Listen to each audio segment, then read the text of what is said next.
Good evening and welcome to the 2014 Candidates Forum.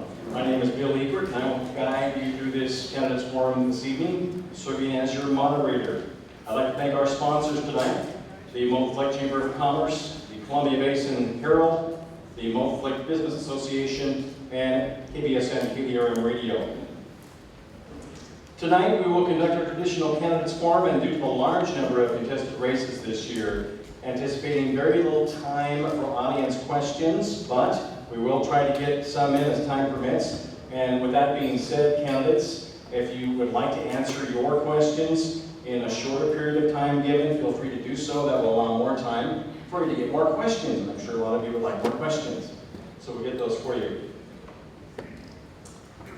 You may have had an opportunity to speak directly with the candidates during the meet and greet portion of tonight, so if you have questions, our ambassadors are walking around with the questions to pick up from you, and we'll pick them up and then we will get them up here at the end of the evening. This is a forum and not a debate. This is your opportunity to express your views and opinions in the time allotted. We will not repeat the questions unless a candidate asks for it, then we will repeat it once. There will not be time allotted for rebuttals after the candidate addresses the question. The same timekeeping system we use for all speakers, and I'll explain that in a moment.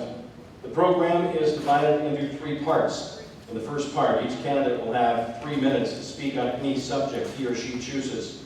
In the second part, we will ask some questions prepared by the sponsors of this forum. All candidates will be given the opportunity to answer those same 2 questions. All answers to the first questions will be presented before we move on to the second question. Each candidate will have 2 minutes to respond to each question. The order in which the candidates speak will be different for each question. In the third part of the program, we will ask questions raised by you, the audience, if time permits. If you've not already done so, please obtain a form from one of our ambassadors, and you will see them throughout the room. They're walking around with clipboards right now. And then return that to the ambassador, raise your hand, and they'll pick it up from you.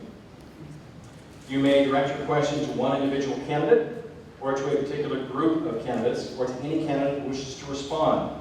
Only written questions will be considered.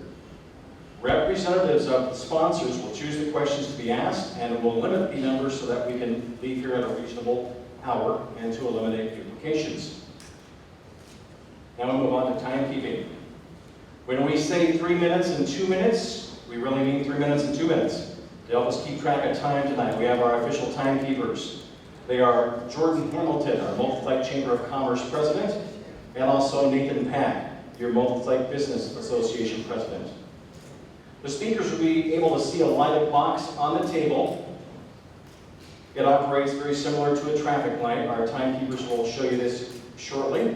The green light will come on when the candidate starts speaking.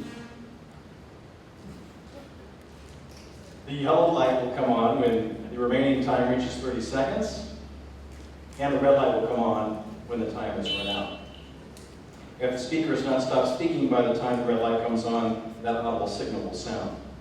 At this time, we will introduce you to the unopposed candidates that are present tonight. State Representative Matt Manuela, Grant County Sheriff Tom Jones, Grant County Clerk Kimberly Allen, Grant County Coroner Craig Morrison, District Judge number 1 Richard Fitterer, District Judge number 2 Janice Whitner-Moberg, and District Court Judge number 3 Tyson Hill. Now for our contested races. Those who have sent a representative on their behalf will be allowed to read a prepared statement limited to 3 minutes. Let me introduce our candidates to you. They are for U.S. Representative Dan Newhouse,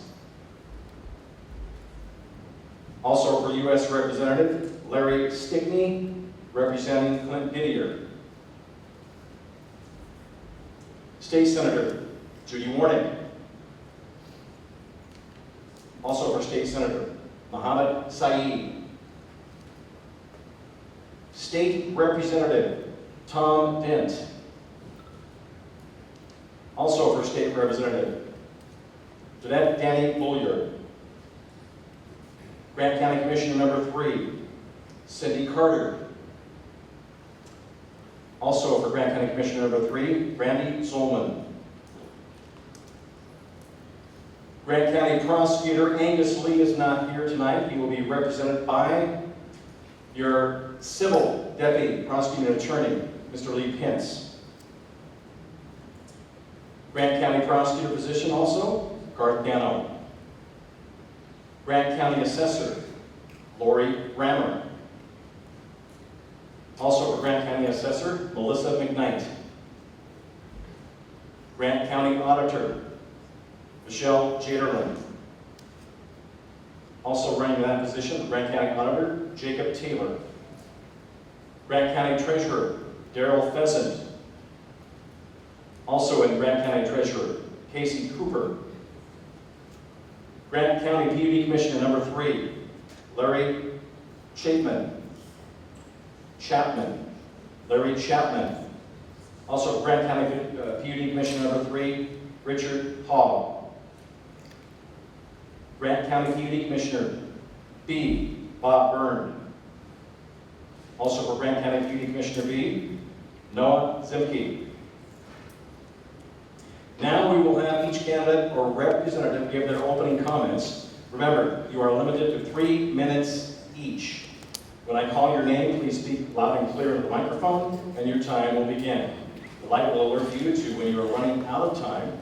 Please respect the timers so they don't have to buzz you. First, we have U.S. Representative Dan Newhouse.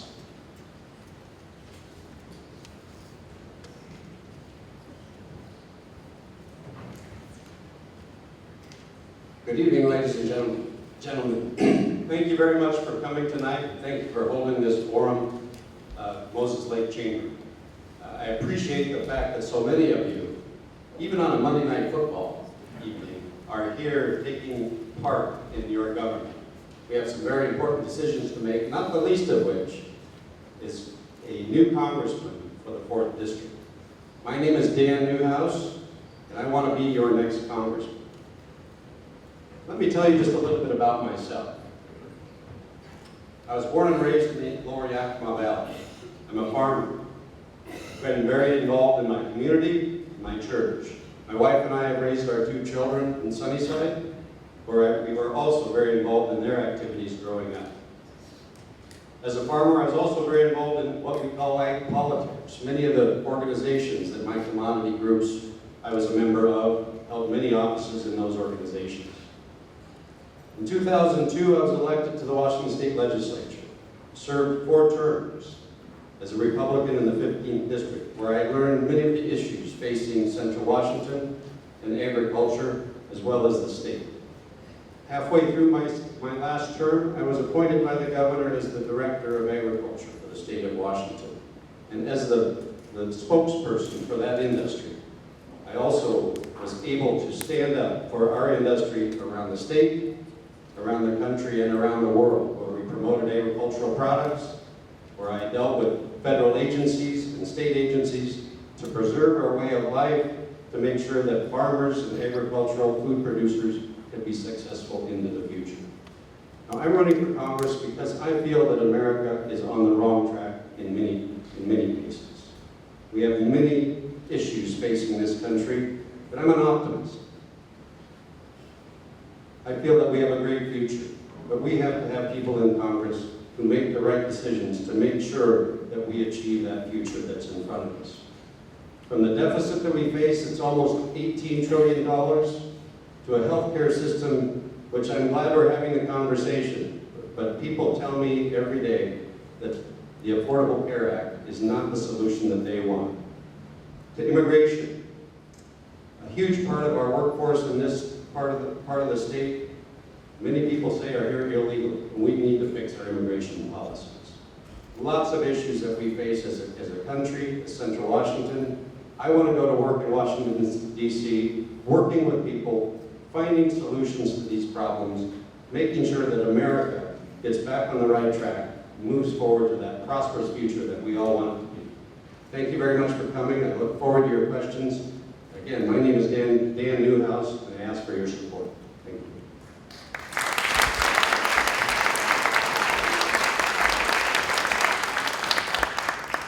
And for U.S. Representative, thank you, Larry Stickney, by the way, for joining us this evening, representing Clint Didier.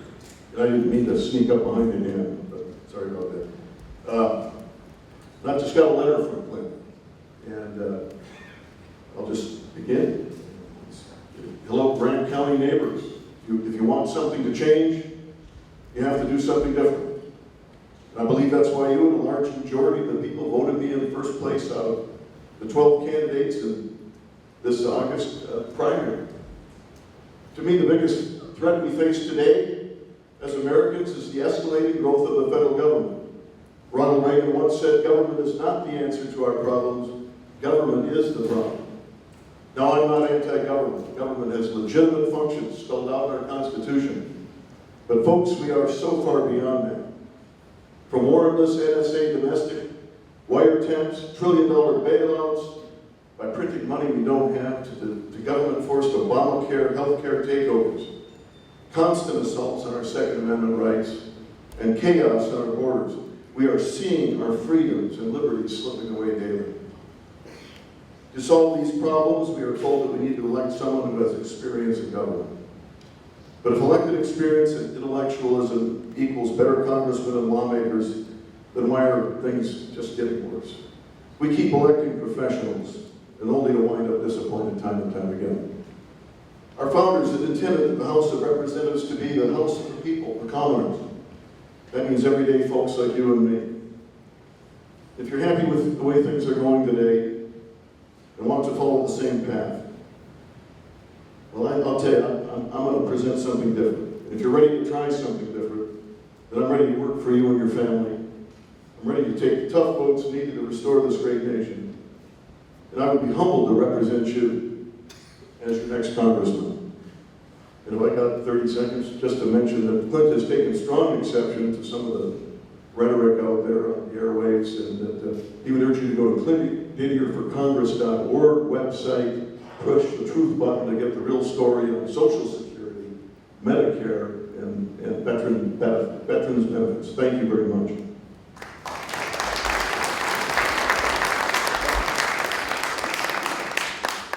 First State Senator Judy Warnick. Good evening, everyone. My name is Judy Warnick. I've been your state representative for almost 8 years now, and now I'm running for Senate. I'm looking forward to continuing what I did in the House of Representatives for District 13. I worked on capital budget, helped support this building, the building of this building, which was really cool in my estimation, because not everybody got one, a skill set.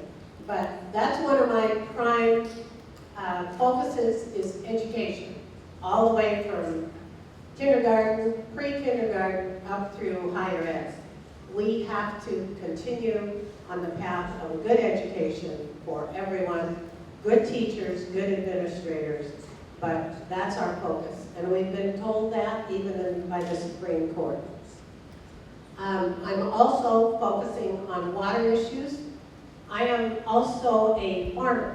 A lot of us who run for office do have other jobs. I have a small business and I have a small farm. We get rural water. We get irrigation water for that farm. We need to continue to work to sustain the water for not only our farmers, but our small communities that are in danger of losing their water, and our natural resources, the fish, and our recreational uses. And then I've already mentioned education, but transportation. We have a great highway just a few feet from here that we've had to put some money into. And we have other roads that are in need of repair, other areas that need congestion relief. We need to do that the right way. We don't need 10 cents, 12 cents a gallon, but we need extra tax to do that, but we need some funds to maintain our roads, streets, and bridges.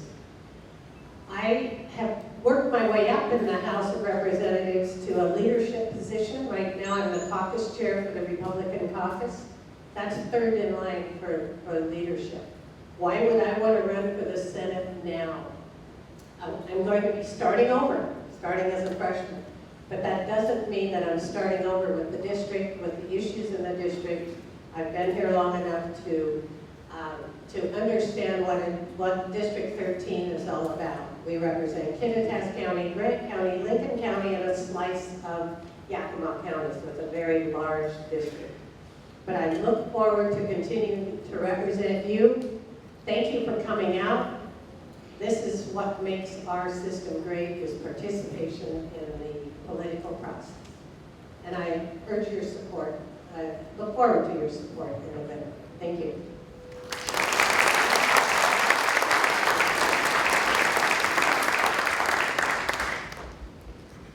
Also for State Senator Mohammad Saeed.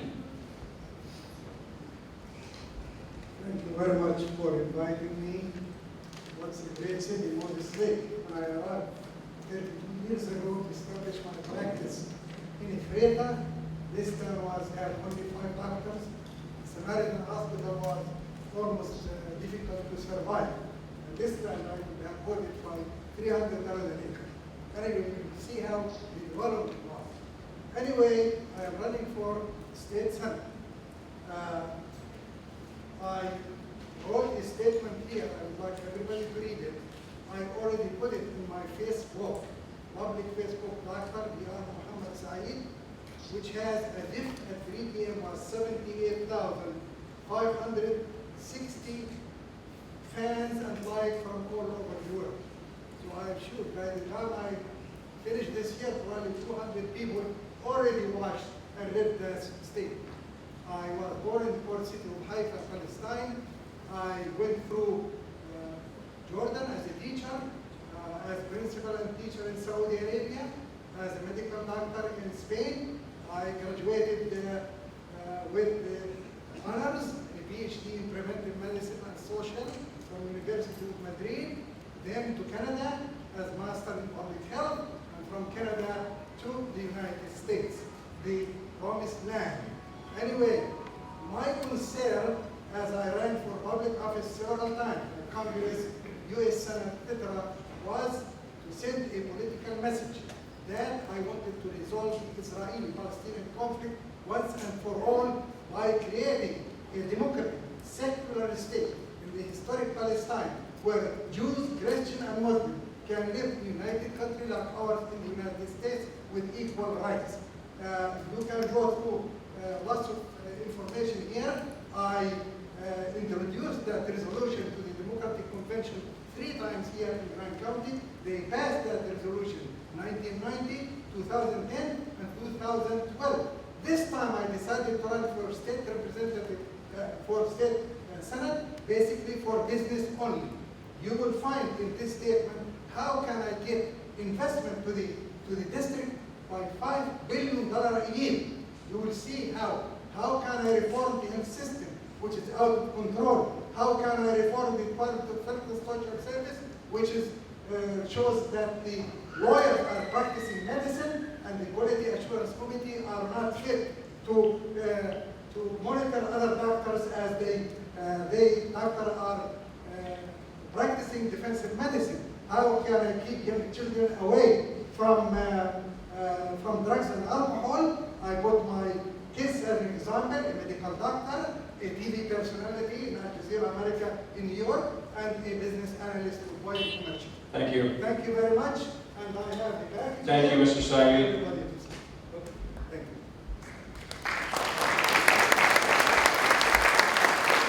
State Representative Tom Dent.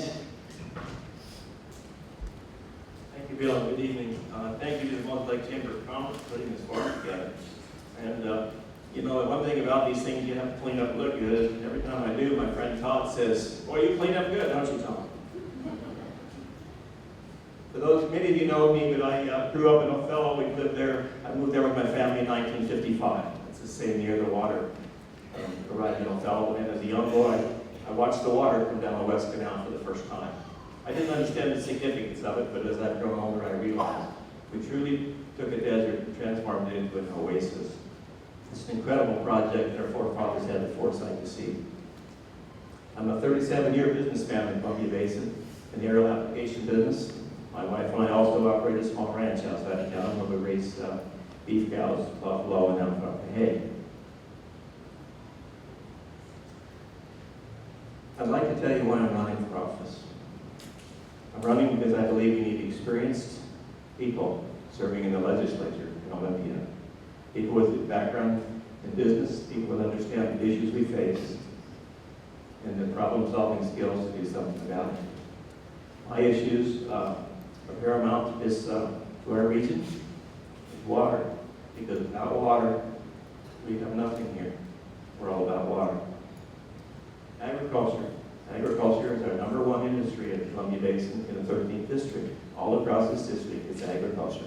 That's what makes it work here. We need to support our agriculture. To support it, we need to understand it. Small business. Small business provides quite a few jobs right here and it also provides for us things that we need in our lives. We need to keep our small business people in business. This is not exactly a business-friendly state. We need to work on that. Private property. Private property is the cornerstone of our republic. We are different. That's what makes us different than every other country in the world, is our private property. That coupled with our Constitution, we must defend at all costs. And the last one that I have a real passion for is kids. I really like kids, and I care for them. My wife and I were foster parents for many, many years, and we gave of ourselves and continue to do so. And our foster parent program in the state of Washington leaves a little to be desired, and we need to work on it. We need to give these kids who have less than an opportune start in life a better chance. But one more thing I'd like to say, my time's about up, but I believe politics is relationships, and you build relationships with respect. The Republicans are not in control of the Democrats, and if we expect to do anything, we need relationships. Thank you, and I urge you to be honored if you would vote for me, Tom Dent, State Representative. Thank you. State Representative Dani Bolyard. Hello everyone, my name is Dani Bolyard. I live in Cooley City. I've been married for about 17 years. My 14-year-old daughter is here with us tonight. I graduated from Moses Lake High School right across here more than 20 years ago. So I ended up coming back to my hometown here and married a farm boy, moved out to the ranch. We're learning the cattle business, we're learning the wheat business, orcharding, all different kinds of that farming bent. So we're learning that more. My family, though, has always been in irrigated farming here in the Moses Lake area. We're doing dry land up there. We understand the water issue as well. And this is something that I've been following very closely since the beginning of the campaign, learning as much as I can to learn more about that water issue. I also understand land issues very well. I have a 2,100-acre ranch. There are a lot of land issues out there. We had USDA come out a couple weeks ago, and I was able to tell them, no, you're not inventorying my land for animals that don't exist there. I'm very strong on property rights. The Citizens Alliance for Property Rights gave me their highest rating. They believe that I am going to be able to defend you and your property rights at the state level. My third issue comes down to overregulation of all kinds. It used to be that when there was a problem that needed solved, we were able to come up with great new ideas. We were creative. We had the ability to think outside the box and do new things. We are so regulated today, we can't move. Tight, hemmed in on all sides. I think there's a lot of things that we can do at the state level that would begin to change that, to roll back some of the regulations that we don't need. Yes, as someone said earlier, we do need government. But we need a government that allows us to move within that framework and come up with those new ideas again. So I think one of the things that we need to look at is a sunset clause. We do have a sunset clause at our state level, but it's very narrow in scope. I'd like to see that expanded, begin to go back and look at some of those rules that may have helped a long time ago, aren't necessary anymore in our new technological world, or some of the advances that we have. I think we can be effective in that way. Another thing I'd like to see have happen is something called the transfer of public lands, where the federal government is required to give the states back their lands. That will help fund our schools and some other issues. So I am the one that has the background in reading legal code and bills, and I will not sign a bill without reading it, ever. And I will be able to tell you what those bills mean for your life. So my name is Dani Bolyard. You can find out more from me on my website. Thank you. Running for Grant County Commissioner number 3, Cindy Carter. Thank you. My name is Cindy Carter. I've been married for 28 years to Rick. I have 3 children. I was just thinking 25 years ago tonight, I was in the hospital. It's my son's birthday, so right in the nose is like again. I am thankful for the opportunity that I've had to raise my 3 children on our farm. I've taught them, my husband and I, the value of hard work and to appreciate a job well done. They found out while we did a good job, we all went out and had to pull weeds again. So I'm thankful for that opportunity to live in a rural community. And I've been your county commissioner for the last 7.5 years. During that time, we represented the 92,000 people. We have over 700 employees in the county, an overall budget of $130 million, and to sit down and work with each elected official, department head, and go over that budget. My calendar today was just bombarded with schedules. We will start that process next month, and we really do go line by line and looking at everything, the increases, and there's a note where there's an increase or a decrease, and we're very aware of what the budget is looking like. Red County is one of the healthiest counties in the state. We are fiscally strong. We have a reserve that we can run 3 months on for reserve. If money can stop coming in today, we would still be able to run, and that is something that it's been difficult, especially during the lean years, but we have turned to the elected officials again in the department heads. We work as a team on this. It's not something that the commissioners just rubber stamp and say this is how it's going to do. It's for teamwork. It's for working with everybody. When problems arise, whether it's in the private or business sector, and it's a county problem, I work closely with those to resolve problems. I am the liaison for you, for my constituents in Grant County. If you have a problem with the building, planning, roads, I'm the one you can call and try to work on a solution. If things aren't working right, we have changed things so that it becomes easier. We find that there's some hiccups and things aren't working as smoothly like they're supposed to. Right now, we're kind of going through the lean process in our building department, trying to expedite the building permits. You know, we're in charge of growth, responsible for growth and for the infrastructure. We have 2,508 miles of county roads. We're one of the largest road systems in the state. And not all of them are paved, and we are working on slowly paving those roads year by year. And if you notice rumble strips, flashing traffic lights, we are working on safety, adding safety features each year for the road. And I have an open door policy. I have made a concerted effort to be accessible, whether it's during the day, evenings, or weekends. My phone is always with me. And I try to answer you promptly and accurately. This is my job representing you, and I take it seriously.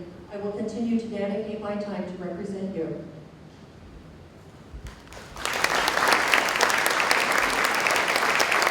Grant County Commissioner number 3, Randy Zolman.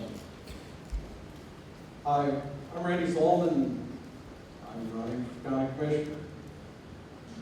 I would like to let you know that I have been in this country since winter of 1977, and I started out in the farming industry, moved, I got hurt in the farming industry, moved into chiropractic. Over the years, I've picked up a lot of skills along the way, and I am running for county commissioner because I think we need some common sense leadership and common sense problem solving that isn't being done right now. The people of the county need to have somebody at the top that will take responsibility for the issues in the county and not just ignore them.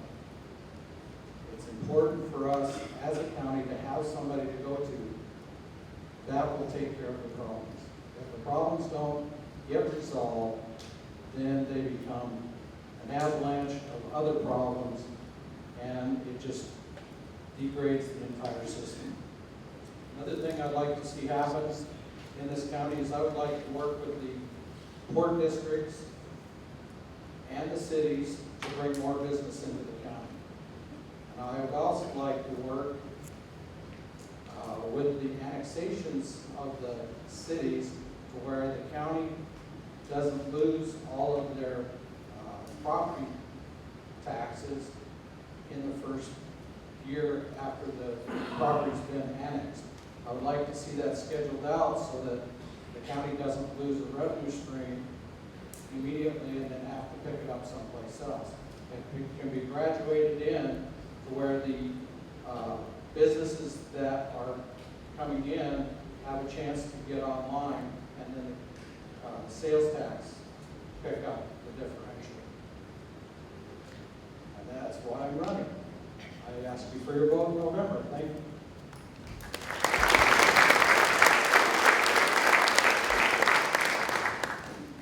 Reading a statement for your Grant County prosecutor position, your civil deputy prosecuting attorney, Lee Pence for Angus Lee. Good evening, and thanks to each one of you for your precious time this evening. I appreciate it. I'm certain that Prosecutor Angus Lee appreciates it as well. On behalf of Prosecutor Angus Lee, he's an impressive and experienced prosecutor. He's a former U.S. Marine. He's increased trial convictions. He's fighting gangs, which very certain you all know. He's created the first ever gang prosecution unit. He's supported by law enforcement, and he's always working on a balanced budget. Juvenile crime in Grant County is at a new level. Crimes referred to the prosecutor's office, and violent juvenile crimes each dropped about 40% since 2008, according to the statistics.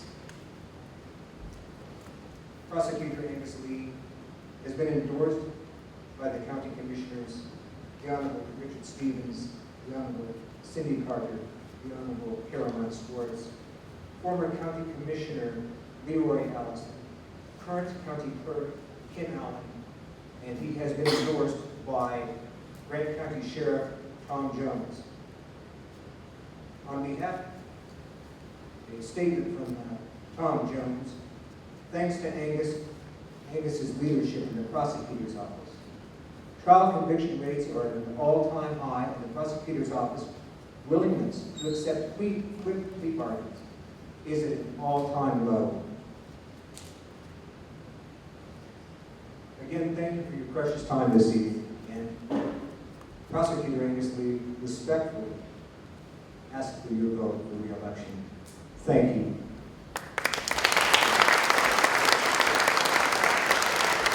Also running for Grant County prosecutor, Garth Dano. Good evening, ladies and gentlemen. My name is Garth Dano, and I'm running for the Grant County prosecutor's position. People ask me why you decided to do this, Garth, and I'm doing it because of a couple of reasons. One, I want to change the culture and environment of the prosecutor's office. I want to have the prosecutors work with defense lawyers. I want to stop situations we have currently where lawyers don't get together and talk about cases.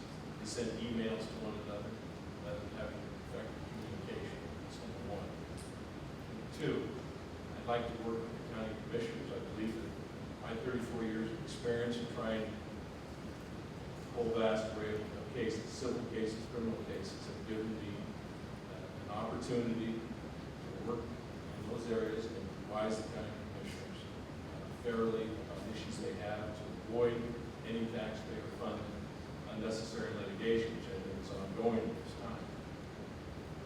I also have an opportunity, and I don't need to go through an endorsement list, but I'll say to you and ask you all to, I'm not a web techie, but we have these web pages today, and I'd like to look at the endorsements of people who are supporting my candidacy.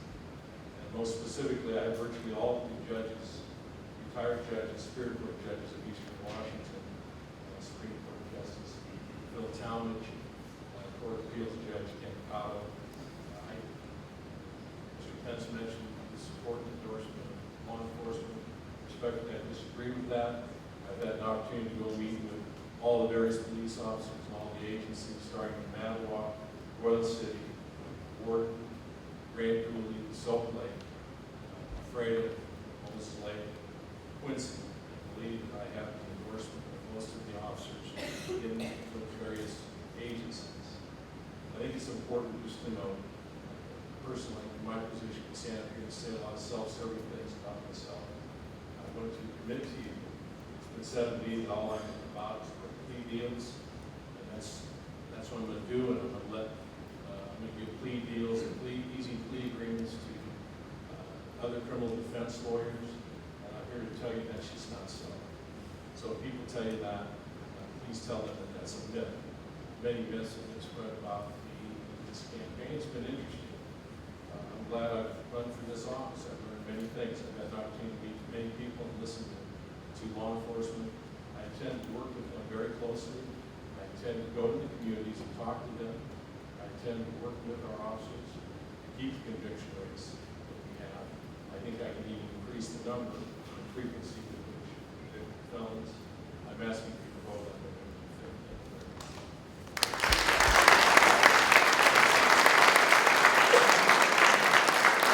Yeah, that's a quick reminder.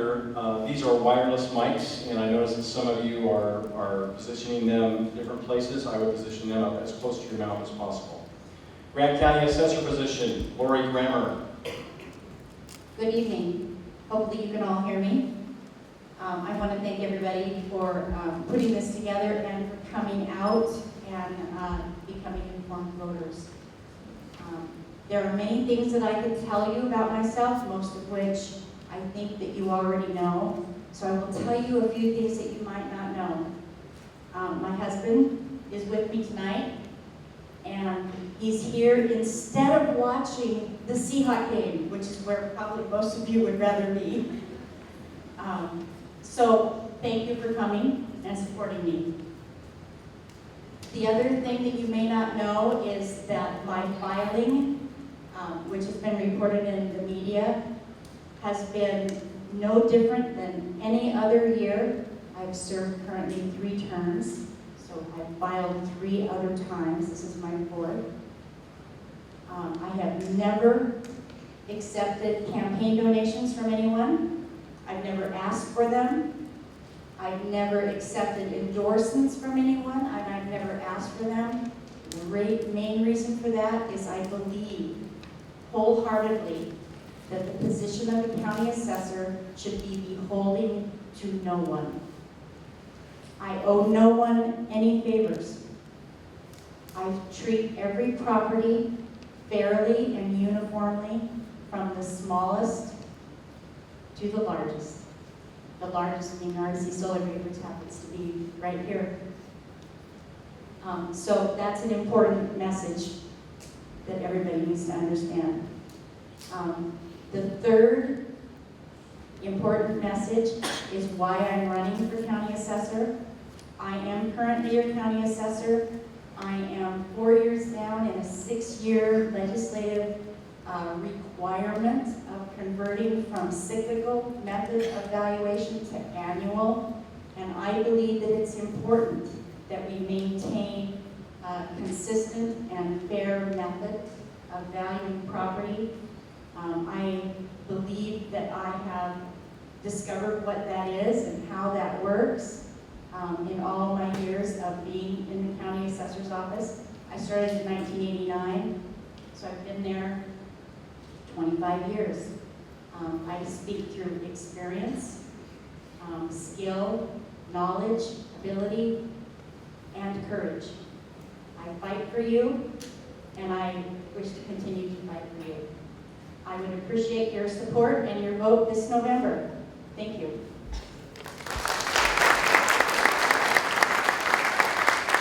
Also running for Grant County Assessor, Melissa McKnight. I want to thank you guys for coming out tonight. I am a 23-year public servant of all of you. I am beholden to all citizens of the county. The reason why I am running for this position, I actually have people come up to me and beg me to run. I am a problem solver, person who has experienced in public employment. I believe in a positive work environment. I also believe in having an open door, being available to you.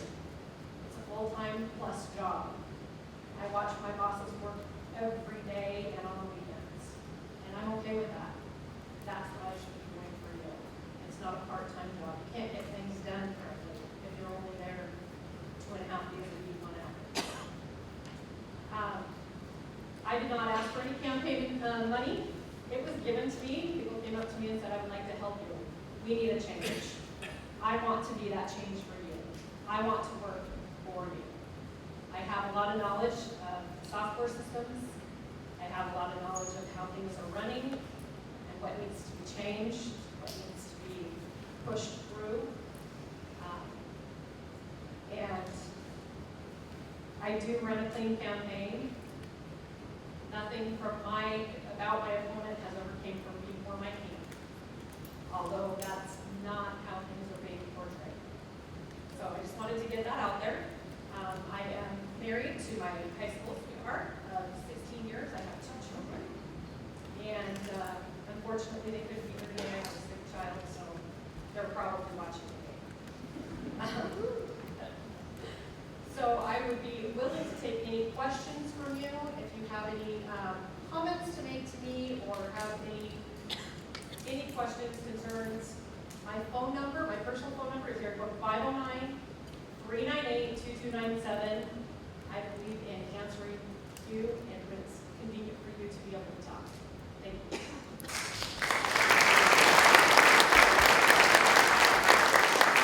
Running for Grant County Auditor, Michelle Jaderlin. Hello, my name is Michelle Jaderlin, and I'm running for Grant County Auditor. My husband and I moved here from the Yakima Valley. It didn't take us long to realize that this was a great place to raise our family. We've now lived in Grant County for 30 years. The last 23 years, I've worked at the county. The last 16 of them for the auditor's office, and the past 4 as an accountant for the auditor. Since I hadn't finished my degree, I decided to go back to college. While raising a family and working full-time for the auditor's office, I earned my bachelor's degree in accounting. While I'm proud of my educational accomplishments, I'm even more focused on the challenges ahead. My experience at the auditor's office has provided me insight into some of the things that need to be changed. First, we need a full-time auditor. We have great departments, but without leadership, we fail to communicate effectively. My opponent has said he works closely with our present auditor, who he has alleged is rarely there. Yet when he becomes auditor, he will bring him back to continue his training for several months. I don't see this as a good use of county funds. People that understand dedication and responsibility train me. I don't require additional training to provide optimal service to the public. Secondly, we need transparency, so the public can obtain the information they require on our website. This is one of the primary issues I have heard from the public. There is no reason why we should not provide this information. After all, we are public servants and are accountable to the public. Finally, our county is coming out of 6 years of financial hardship. I will not waste money on programs that are not necessary. My opponent wants to leave our present cash-based system in the county and move to GAAP. GAAP is considered a good system for large entities, but there's 3 significant problems with GAAP. First, it is more complex and less transparent. Second, it is more costly than cash. Finally, it allows entities to assume money will be coming in or going out. This type of credit system is exactly what got our nation into trouble in 2008. Because of this, I will retain the present cash-based system that is transparent, less costly, and only deals with actual money on hand. When I'm elected auditor, you can expect the following changes. I will be at work to see that the job gets done correctly. I will ensure transparency by working closely with the people and the departments within the county. I will not use county resources or time for anything other than county business. Finally, I will be a good steward of your taxpayer dollar. So when you cast your vote, remember this. I am running to serve the people of Grant County. Unlike my opponent, I will not serve a couple of terms. Thank you.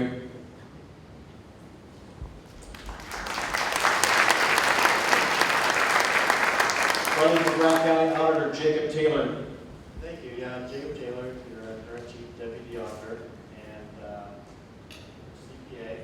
about myself, I have 2 young kids. They will be here. They will be in bed here soon. I've been married to my wife for 10 years.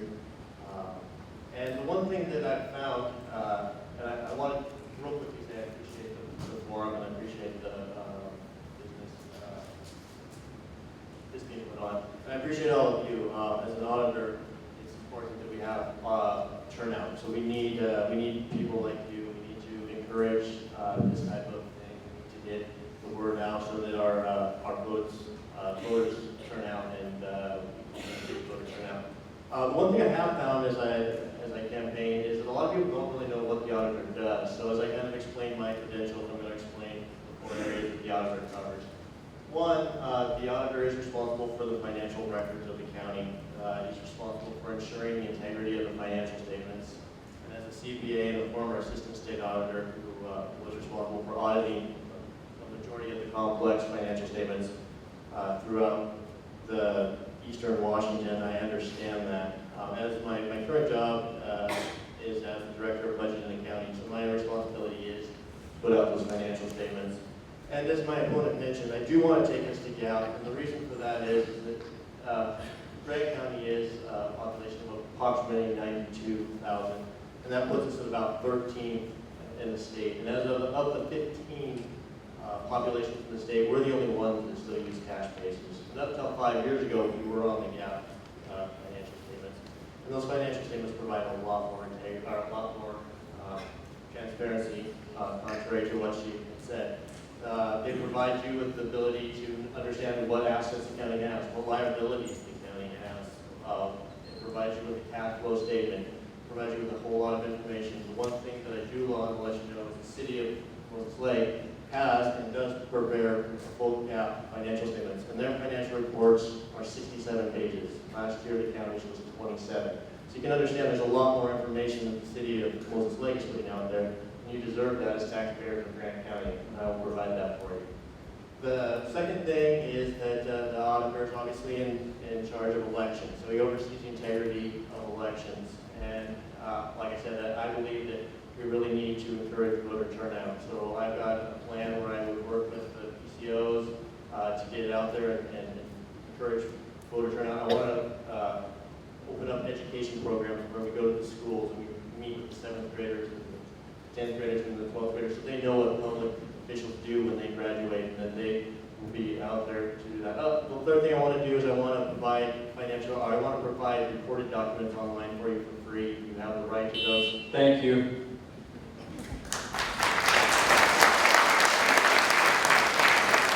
Grant County Treasurer Darryl Pheasant. Hello, my name is Darryl Pheasant, and I'm in my 28 years York County Treasurer. The county treasurer is considered the chief financial officer for the county. It's where I've managed the movement of billions of dollars over the years. I've been managing the successful county investment pool for almost 20 years that has provided millions and millions of dollars of additional revenues to the county, schools, hospitals, cities, and insurance pools that has provided additional financial stability and opportunities to reduce taxes for all taxpayers. So while my opponent says he will invest just like me, that is like me saying, I will invest like Warren Buffett. You have to understand it and live it to do it. You have to understand it and live it to do it. I've been the president of the County Treasurers Association. I've provided training on subjects to county treasurers and will be training new county treasurers in December on my specialties. I've been placed on key committees of the legislative and DOR and sent out many communications to county treasurers to educate them on new issues. Public service is a must in an office that is not popular. Taking people's hard-earned money to disperse to the taxing districts does not provide many happy customers. Not everyone is happy that I take my oath of office seriously in following the laws and prefer to treat them as different than everyone else. I worry about candidates who promise to do things that ignore their oath of office. Taxpayers deserve a full-time working treasurer that is there all the time to answer the questions and have the knowledge of all the lies that go behind that answer. Last week it was a call sent to me to help people get the deeds and titles processed, answering questions regarding foreclosures, talking to attorneys on things that need to be corrected. It was a very busy week working on the monthly reports. I am one of the most accessible county officials in the courthouse. This is not a manager-only position where the work can be shifted to everyone else. My great hard-working office is very, very busy. Everyone, including the treasurer, needs to contribute. How many people will miss out on saving money if the treasurer does not have that knowledge? I am proud to be part of a great financial team that provides a strategic balance for agriculture and business to coexist. Our county is near the top of the state for financial performance.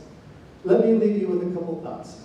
My opponent just tried to push politics into a job and they stay non-political. It is an insult to the job. Its job is not a stepping stone to the legislature. What does matter is who has a resume that shows the success needed to manage this important office. Who would you trust with your $200 million?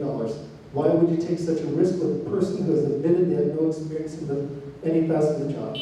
Thank you. Thank you. Also running for Grant County Treasurer, Casey Cooper. Hello, my name is Casey Cooper, and I'm running for Grant County Treasurer. Somewhat reluctantly, as many of you know, I ran a write-in campaign because it took several months for me to be convinced this is what I was supposed to do. First of all, I want to bring customer service to our county office. There's no reason that somebody should have to come into the office and spend half of their business day trying to get a simple task done. There needs to be simple instructions to get simple, everyday tasks done, so people's time isn't wasted, and they can get back to making their own money or doing their own thing, whether that's leisure or finances. Either way, it increases our economy when we save people's time, because time is money. I also believe this county is severely behind the times with our technology. There's something listed on the county treasurer's website as new 2011. That's like a Walkman in an iPod world. My opponent has also opposed the partial payments bill that was run through the legislature last year and passed and was signed by the governor that allowed the county treasurers, not forced them, but allowed them to take partial payments before the second deadline, of taxes. And I will make partial payments as available as possible to make it as easy as possible to pay your taxes. Also, and many of you may believe this doesn't really affect Moses Lake, but it does. The Quincy Hospital is a taxing district within the county. It is the only taxing district within the county that is directly affected by the Live Nation concerts and at a tune of between $350,000 and $400,000 of bad debt every year from emergency room visits that are directly linked to the Live Nation concerts. That needs to be changed. They need to be included in the county contract so that that $350,000, $400,000 can be reimbursed by surcharges on the tickets, just like the state patrol, the county sheriffs, and the fire departments are reimbursed. I believe as treasurer it is part of my job to advocate for that county taxing district with the county commissioners to have them included in that contract. If the Quincy Hospital was to close, all of those patients would be required to go to the Freda Hospital because it's the next closest hospital. That's state law. That would quickly cost the Freda Hospital, and they would be in the same position as Quincy in no time. My name is Casey Cooper. Thank you for your time. Please vote for me. Running for Grant County Union Commissioner number 3, Larry Chapman. Close enough, Scout, like school. Scoutman. Yes, thank you. Good evening, everybody. Thank you for coming out. I lived in Quincy for just about 41 years. Been a Grant County resident, obviously, all that time. You probably asked yourself tonight, maybe why I'm here. I just want to give you a little bit of the district background. My district, as a PUD commissioner, basically goes from Hiawatha Valley all the way to the south part of the district up to Beasley Hills, which is just behind Quincy and clean to the shoreline. So the folks that I technically represent are the ones that are in that district, shoreline management and all the other associations that go along with that. But I'm here tonight, because many of you in here I do know and a lot of you I do not. So I'm in here, I guess, tonight to let you know that even though that's my district, we have over 35,000 residential accounts, 4,500 irrigation accounts, and about 15 industrial accounts, and I represent you all. And so I'm here to let you know that in November, my name is going to be on the ballot, even though I'm not, you're not in my district. I would ask for your vote that I could continue to support you and do the things that are best for Grant PUD. To give you a little bit of background why I'm on the PUD, 2 years ago, Randy Allred had taken ill and had resigned from the position as District 3 Commissioner in July. And so by RCW, the commission had to go and put out for candidates to apply for that position to fulfill the term of that 6-year term that was there. And I was one of the 7 candidates that had filed my application for that. I became interested in that, I guess, by being approached by one of the commissioners and asked me if I would consider being a PUD commissioner. And the more that I looked at it, the more that I got involved in Grant PUD, I came to understand quite rapidly that it's more than just power generation. We have fish rehabilitation that we're working on. We have rehabilitation down at the dams. We'll be starting pre-strap soon.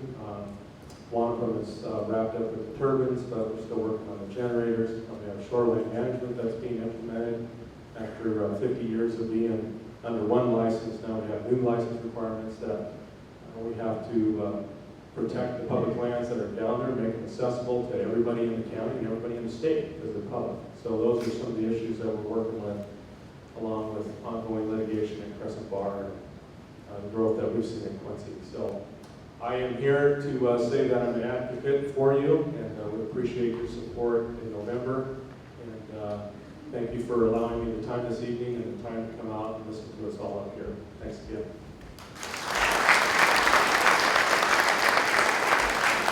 We have Grant County PUD Commissioner B, Bob Byrne. That's District B for Byrne.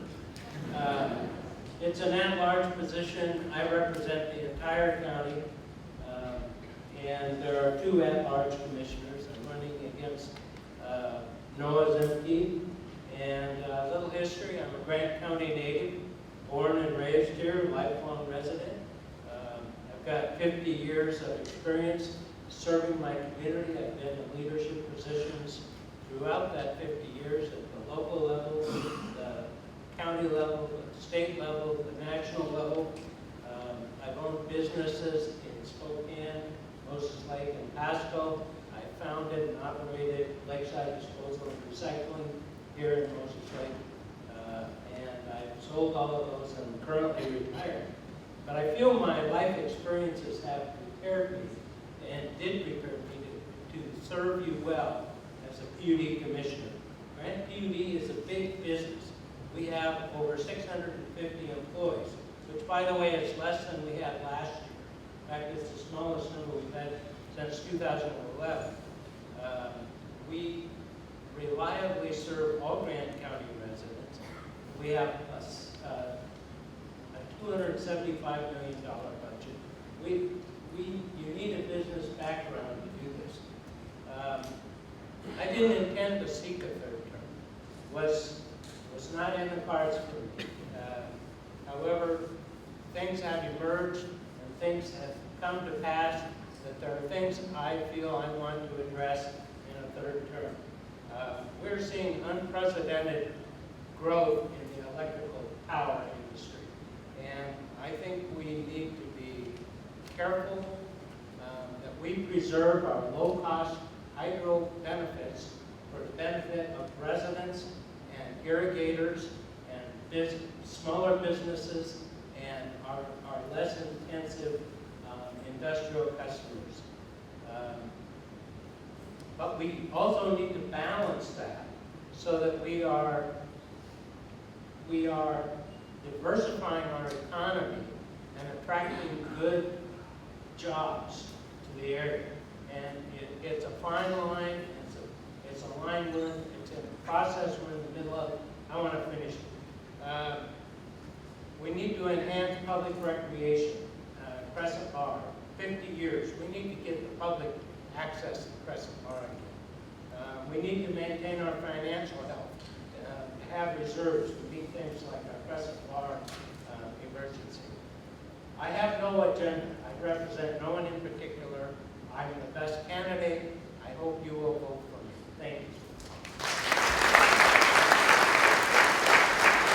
Also running for Grant County Commissioner, Commissioner B is Noah Zimke.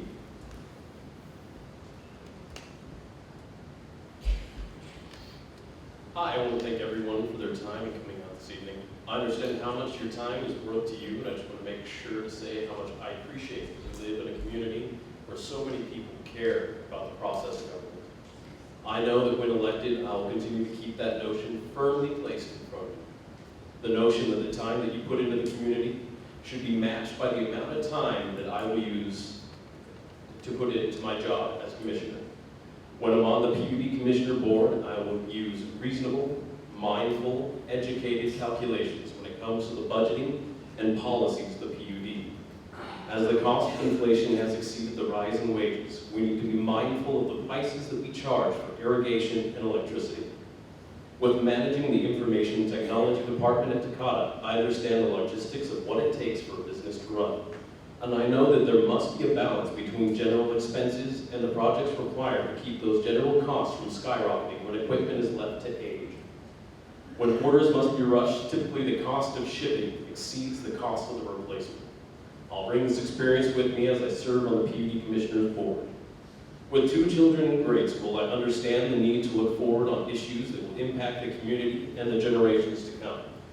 Currently, the country is undergoing a transition to renewable resources. Fortunately, these changes will not affect the power generation in Grant County. It makes me proud to live in a county where 100% of our energy already comes from a renewable source. Our dams are a facet of multi-purpose design. They supply a peak 2,000 megawatts of electricity. They protect the fish that go through them, and they retain the water levels needed to irrigate portions of our county. And as good stewards of our ecology, I would dedicate myself to keeping our shores pristine for the generations to come. And as we continue to increase our power usage, that any expansion of our power generation will continue to come from renewable resources found here within Grant County. And looking forward, I feel that we owe it to the community to have in place a system that uses the technology available to us today. I'm talking about electric fleets, vehicles that can be used by local municipals. How many times have you seen a PUD or Grant County vehicle just sitting there running?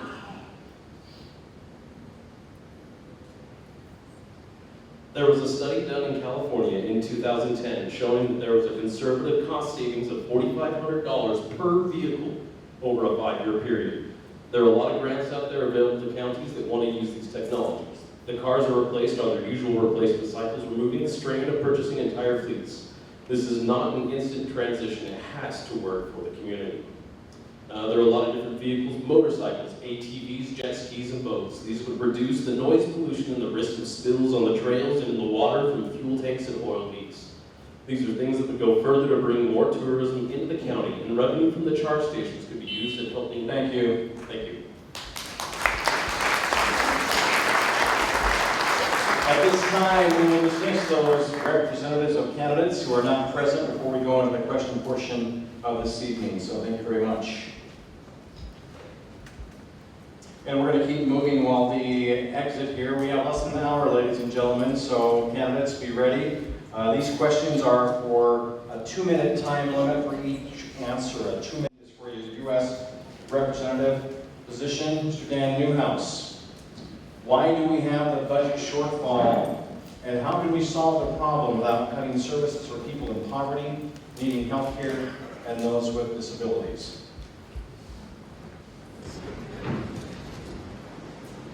That's a great question. Hard to answer in 2 minutes. The U.S. government, is this on? It's obvious to me that legislators, congressmen in Washington, D.C., do not have the fiscal responsibility that's necessary in order to ever work towards a balanced budget. Our budget has been growing exponentially, especially over the last 6 years. You realize today that we have almost $18 trillion deficit. That's hard for the human mind to even grasp. Every one of you, if you had to pay your share of the budget, would have to write a check today for over $55,000 in order to pay that off. That's unsustainable. Why is it that way? Like I said, because of fiscal discipline is just not there. I listened to a speech about 2 years ago. A gentleman said that there are more people in the wagon today than there are pulling the wagon. That pretty much describes our country. So can we balance the budget without impacting those social programs? I would say we've got to look at everything. Everything that our government pays for, we have to look for efficiencies. We have to look for smart ways to accomplish things while preserving the kinds of things that people need and depend on. Social Security, Medicare. We have almost 200,000 people in the 4th District alone that depend on those. Veterans Administration, almost 41,000 vets in the 4th District depend on health care through the Veterans Administration. We have a lot of needs, but we have to look at ways that we can increase the tax revenue coming into the United States. By improving our business climate, that will improve the tax revenues that we receive. And also look at efficiency. I was a state agency director. I know it can be done. I know there are efficiencies to be had in every single agency in the United States government. That's where we've got to start. It's going to take some tough decisions. Thank you. It has to happen. And now for your second question. Where do you stand on immigration issues? To me, the immigration policies that we have in the United States today are an embarrassment. They're not working to keep our borders secure, and they're not working to allow people that want to come and contribute to our American economic engine to come here legally and do so. We here in the 4th District depend on migrant workers. It's a fact of our agricultural life. In fact, it's a fact of many other aspects of our economic situation in Central Washington. We have to have a way that we improve the guest worker programs we have today to make them workable, that we improve the ability for people to be here legally, to contribute, to be able to work, and then to be able to go home when that work is done. Other countries have done this. And I'm not talking about amnesty. I'm not talking about giving away citizenship. Those methods have been tried but have not worked. But we have to get a handle on illegal immigration so that we can have communities that are safe. We eliminate the underground society that we find ourselves living in today with so many people that are here illegally. This is a very personal issue for me. I'm a farmer. I use a lot of migrant workers. I depend on the workforce. Our agricultural industry, an $11 billion industry, depends on these workers. We have to have, we need a legal workforce. It's an absolute necessity. And no one will disagree that we need to secure our borders in this ever increasingly dangerous situation we find ourselves in this world today.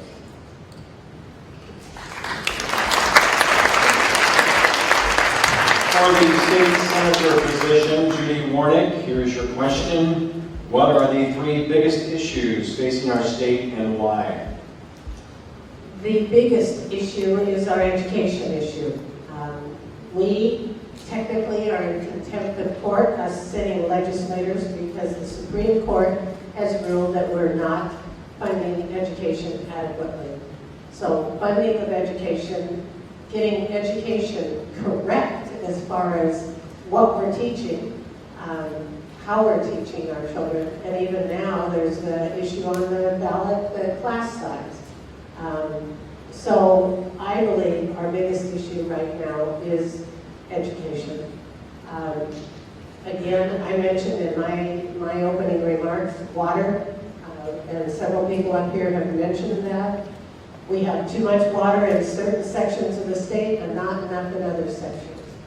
And water law is complicated. I never thought I'd know as much as I do, and I still have an awful lot to learn about the sustainability of the water that we have and how we're going to use it, what we're going to use it for, and then transportation again.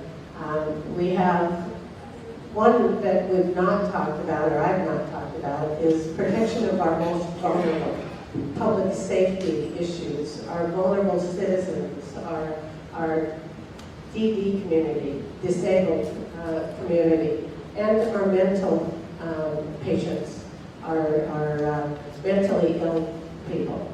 That protection has to be a priority as well. All comes down to how we're going to do it financially, but those are the top that I think we're facing. Also running for the state senator position, Mohammad Saeed. Here's your question. What are the three biggest issues facing our state and why? There are three important issues. Number one, business. Our focus has been always concentrated on business relationship with the Far East, like Japan, China, etc. They export to us much more than they import. But I intend to establish business relationship with the oil Gulf states. They're a very rich country. They spent $27 billion last year on tourism alone. Saudi Arabia, Kuwait, the United Arab Emirates, all of those 6 countries, they are friends of the United States, and they are monarchies with stable governments. So we have similar landscape. They need our products, they need our training. Then the second issue, I would like to revive the international airport in Moses Lake so that the flight from Dubai directly to Seattle, which does not stop anymore in Europe, to stop in Moses Lake. It's way back and forth. And the second thing, the health care is absolutely out of control. I would like the welfare patients, when they go and fill their prescription or go to a doctor, to pay a co-payment between $1 and $5 every time to reduce this extraordinary abuse of the system. Some other issue about kids, I would like to get them away from alcohol and drugs. And I put my children as an example. If they work hard, stay away from alcohol, they will make it. They have always grant and loans from the government. And please read this here in detail how I do this. Okay? Thank you. Thank you. Now I have a second question for you, Mr. Saeed. Why would you be the best candidate to represent the 13th district? Well, I would be the best candidate because I'm not a politician. I know Judy, what I am against is she is an experienced legislator, and she's a good lady, no doubt about it.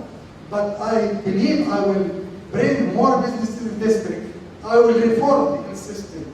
I will reform the Department of Health and Social Service, which is out of control as the lawyers in that department are practicing medicine, and the Quality Assurance Committee are appointed by the governor just by not elected. Lots of them are retired. They crack down on doctors, make the doctors the practice defensive medicine, which is very expensive. I know this because I am board certified. I've been in the trenches for 40 years as a medical doctor, an internist, a health provider. I can do it. But if she would like to increase the Republican by one vote, she's great. I am nothing against it, but I would like to bring some flavor to the legislature and be an example for the Arab and the Muslim world as they are following me in this race of 80,000 fans in 6 months alone. And you can read it. Of course, I have more things to talk about, but time is essential. I have to stop. Thank you. Thank you. We have the same question for Judy Warnick. Why would you be the best candidate to represent the 13th district? Thank you. I guess Debbie thought we were done. I think I would be the best candidate for this district because, as I said in my opening statement, I know the district. I am a politician, but you know, I'm not a politician first. I'm a wife, I'm a mother, I'm a grandmother, I own a business, I own a farm. So I'm not just a politician. I don't just make my living over representing you in Olympia. I have another life. I also, oh shoot, now I lost my train of thought. I'm such a good politician, I lose my train of thought. But I do know what issues are happening in this district. I know what needs to be done. I've served you for 8 years, and I would love to continue serving you. Now I know what I came out with. What I was going to say. I was elected in 2006. At that time, the House was made up of 33 Republicans and 56 Democrats. I had to learn how to work with the other side of the aisle. I had to learn how to talk to the other party. And that, I think, is one of my key assets to being able to represent District 13, is being able to work with both sides of the aisle. Thank you. Now for our student representative questions. Tom, Dent, you have the first question. What are the best investments we can make in creating more and better paying jobs in Washington State?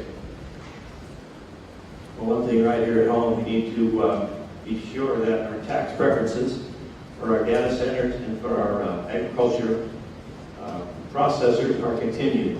These people continue to create jobs for this district, and also for the agriculture processors.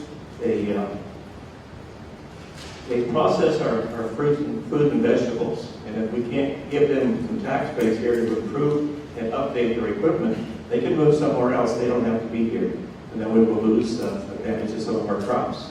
That's the one thing. Number two, transportation is a major issue in the state, and although transportation looks pretty good here, and our freeway out here is pretty nice, we are the most trade-dependent state in the nation.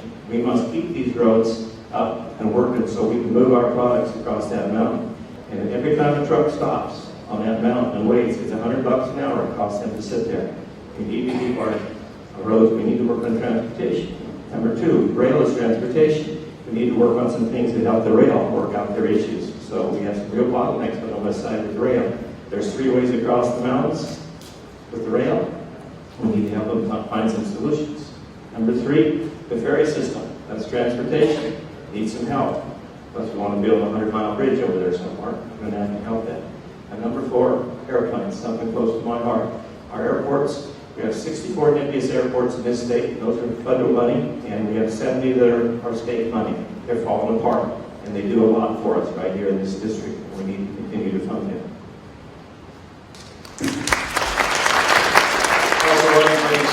Representative Petition, Dani, Bolyard, we have the same question. What are the best investments we can make in creating more and better paying jobs in Washington State? Okay, first of all, the first thing that always comes to my mind is whether it's constitutional or not. There is a reason that our governments were given limits on what they could do. The rest was left to us. That's the way it's written at the federal level and at the state level. So the more we keep putting in new laws, new regulations, the more our businesses have to follow those regulations and are hampered from coming up with those new solutions and new ideas. So again, I want to go back to what is constitutional, what is the authority of the state to do some of these things. Then when we find those things that are constitutional and within our authority, then we begin at looking at some of those solutions. Again, when we get into the business ideas, give our businesses freedom to expand. Right now, there are so many of these little details about how they're being required to function, what they're allowed to do, what they're not allowed to do, and it's stopping their ability to succeed and to build on those finances. One of the local restaurateurs around here that I was speaking with was talking about not being able to hire some of our senior citizens that would like to work for him because they don't have the technology background, and he can only afford to hire someone who has that technology background because they have to serve so many different jobs.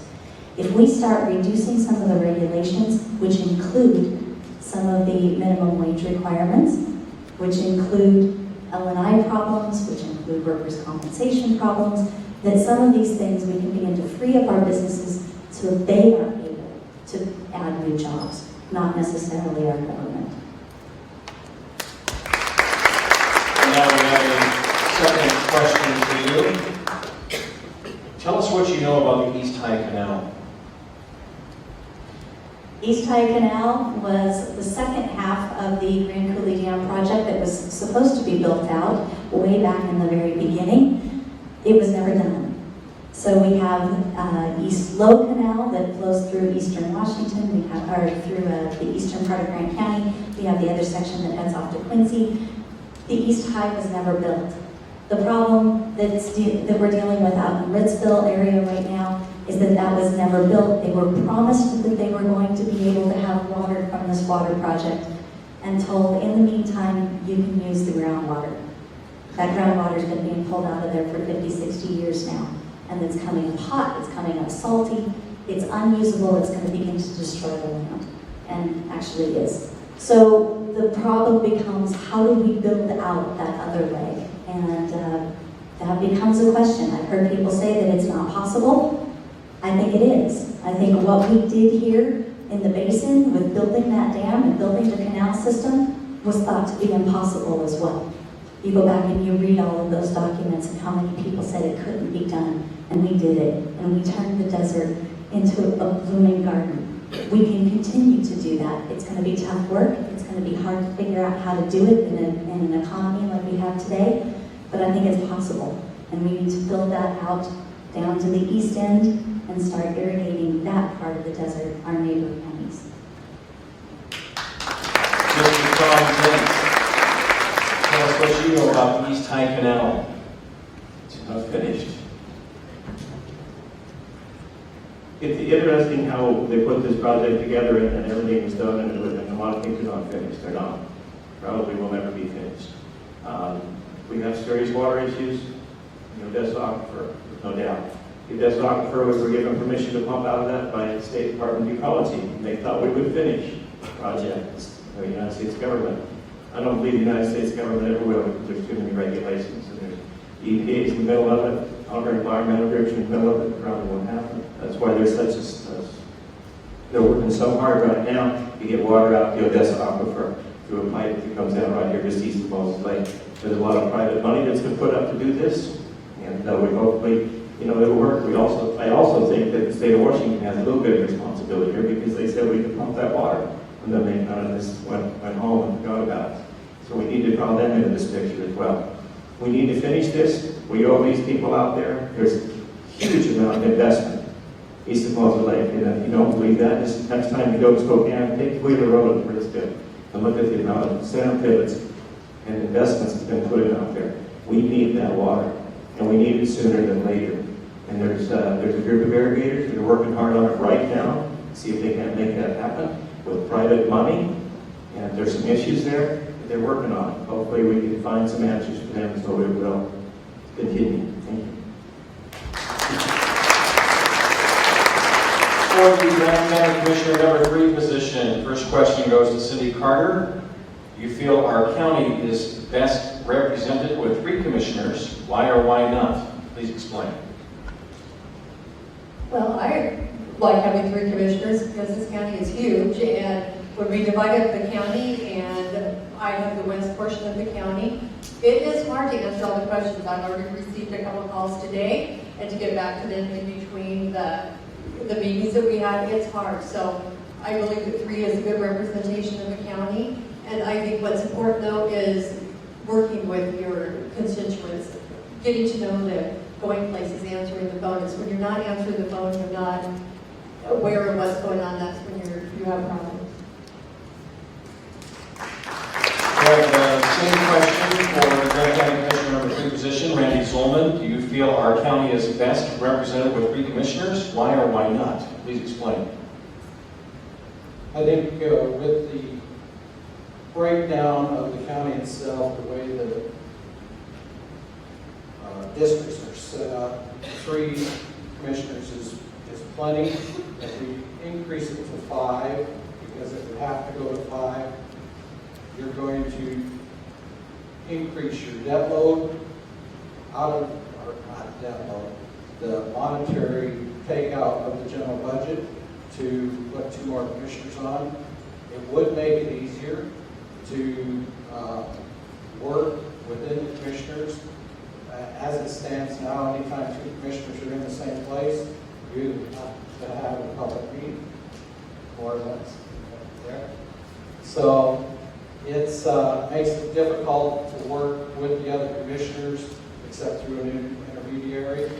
I work on a 5-commission board right now, and it's nice to be able to go get bounce ideas off the other commissioners. But in the situation that we have with the county, I think 3 is plenty if the commissioners are out and working the districts as they should. Okay, the next question is also for the presenters. Please explain the county commissioner's job description and why you feel you are qualified for that position.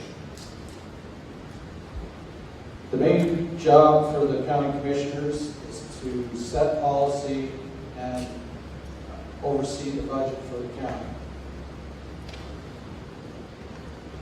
With my experience in private business, I've been self-employed for 22, almost 23 years now, and working as a commissioner on the hospital in Quincy. It has given me a very good background to continue on to the county level. The difference between what I do at the hospital and the county is a number of zeros. We still go through line by line and figure out what works, what doesn't, and we trim the budget to meet the budget. It's important that we maintain or lower our budget and we get a reserve. We need to maintain our reserves so that we can, if something happens, disaster-wise, we've got some revenue to work with. We have the same question for Cindy Carter. Please explain the county commissioner's job description and why you feel you are qualified for that position. Okay, the commissioners are the executive and legislative authority of the county. We set policy, a lot of those deal with land use applications. We are responsible for the budget. If there is a problem with the budget, we are the ones that answer that. So we work with the departments, elected officials to come up with a budget and hopefully operate in reserve so that in case there's a problem. Several years ago with the economic shortfall, we had a problem, so we were running on registered warrants. So one time since I've been in office, we had to do that. That was not a good feeling just because the projected revenues did not come in. So we are responsible for your budget. We do not want to be raising taxes. We represent the people. We are your liaison between county government, state government, the federal government, and different agencies. So, you know, we are your sounding board. We are in overbuilding and planning. We're always looking at ways to expedite the permits and ease you through the planning process. And we also sit on numerous boards. Between the 3 commissioners, we sit on a plethora of boards throughout the county. One of mine, it's new, a lot of boards that we sit on, we have a personal interest on, and so it's an opportunity for us to sit on these boards because when you are a county commissioner, I don't have to give up TV unless I'm exercising or getting dressed in the morning. A lot of things have to go by the wayside. It's a very demanding job.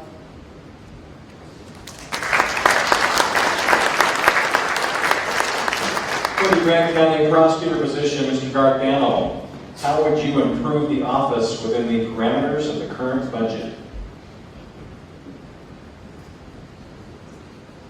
I think first of all, if I could be elected, if I'm elected as prosecutor, the first thing to do is look at all of the personnel in the office. I think that my opponent, when he came into office, there were 11 prosecutors in the office. That's been expanded to 15 currently. I would look at all of the prosecutors and the work that they do and the staff, determine what, in my judgment, would be unnecessary and what could be replaced.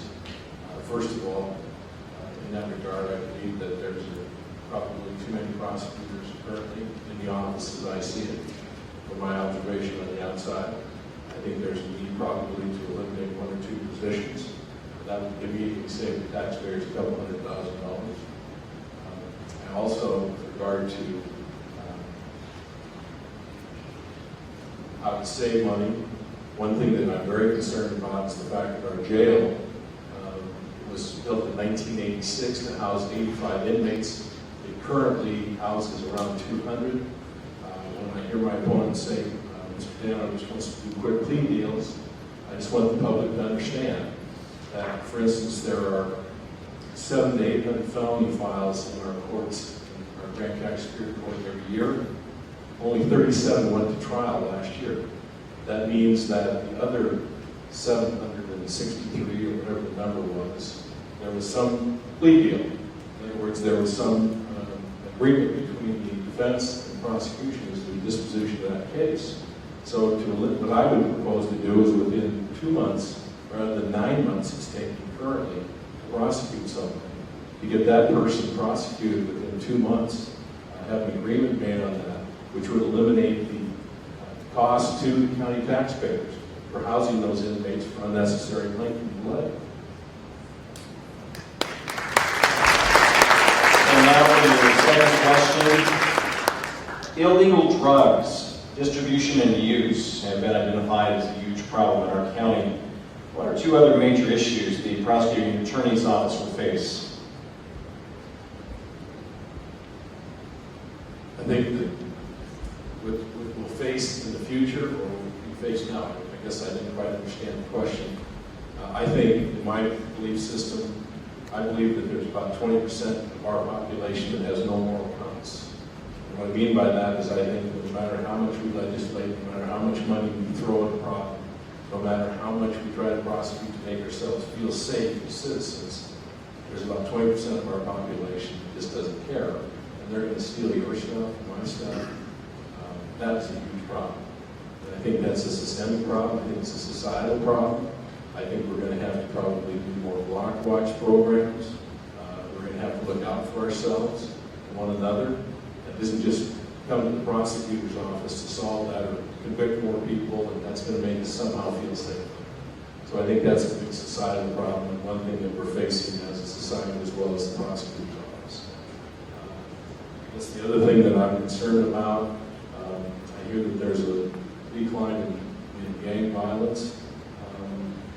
I question those statistics. I've spoken to John Turley, the chief down in Mattawa, Rick Martin over in Warden, meeting with the chief in Royal City, Darryl Smith, and they say that's a myth, that they're dealing with more gangs and more problems in their areas that aren't getting prosecuted. And I told them that I was committed to going down to those areas, to their cities, and working with the officers in that area so that we can address that problem. What does that mean? How are we going to solve that? I don't know that we're going to be able to solve that problem, but I think if we have more presence, and I've talked to Tom Jones about this, our sheriff, about having more deputy prosecutors assigned throughout the county rather than just focused in areas. For instance, in Warden is an example. There's no sheriff's deputies living in that area. That's a big problem. Thank you very much. County Assessor candidates. First, Lori Grammer. What do you perceive your role as county assessor to be?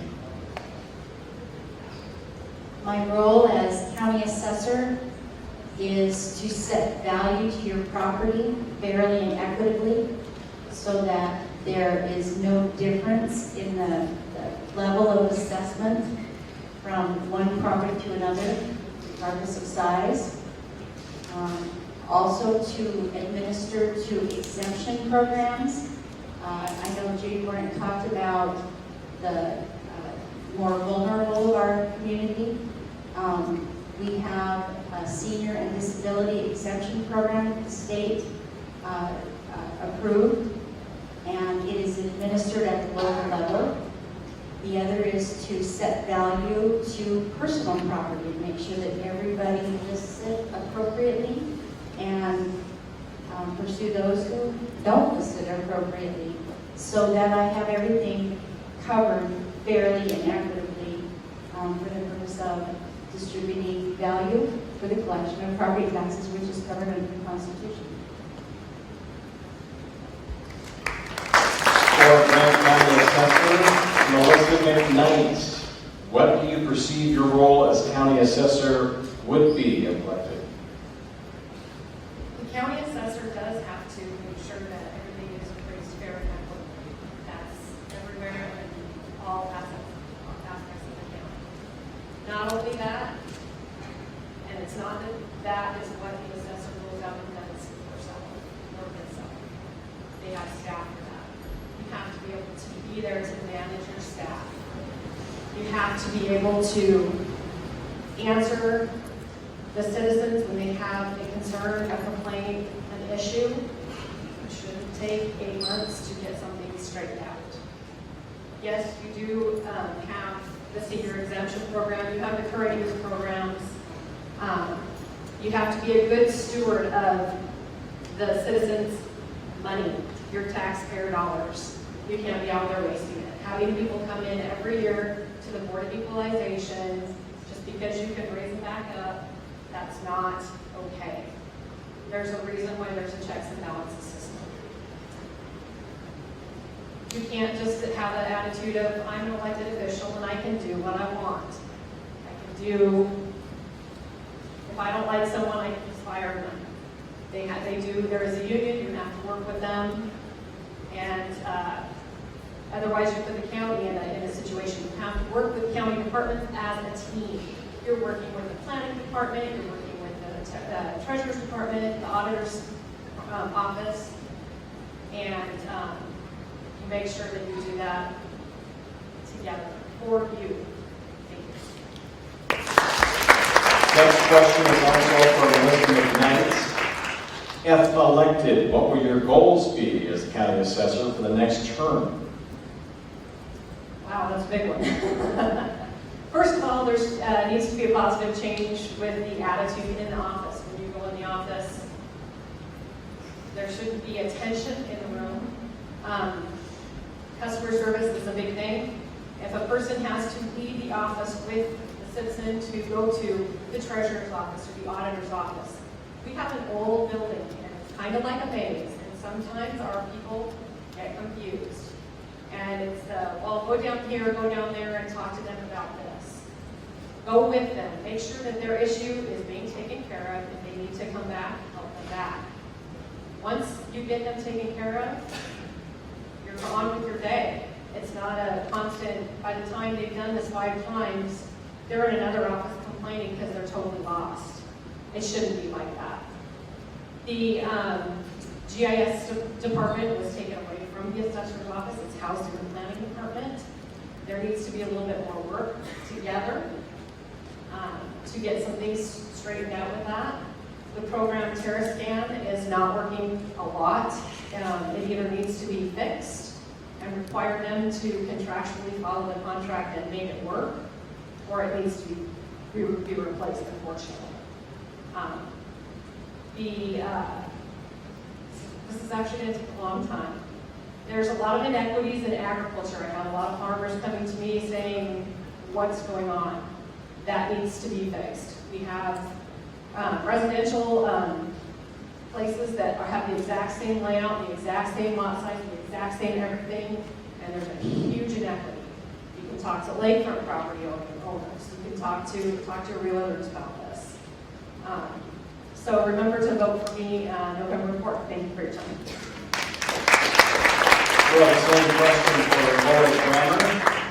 If elected, what would your goals be as the county assessor for the next term? For the next term, which is a 4-year term, I would, number 1, complete the conversion from cyclical to annual.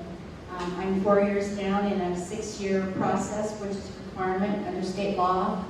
Right on time, everything is working well. I will say that with regard to that, I have had, I'm in the middle of a 30-day appeal period for my valuation notices, and I've had so few phone calls with complaints that my appraisal staff, which I have 7 of, are back on 410s. They work Monday through Thursday from 7 until 5:30, or Tuesday through Friday, so that there's someone in the office all the time. Secondly, what I would do would be continue to work with big business that has come to Grant County and continue to work toward developing good corporate citizenship.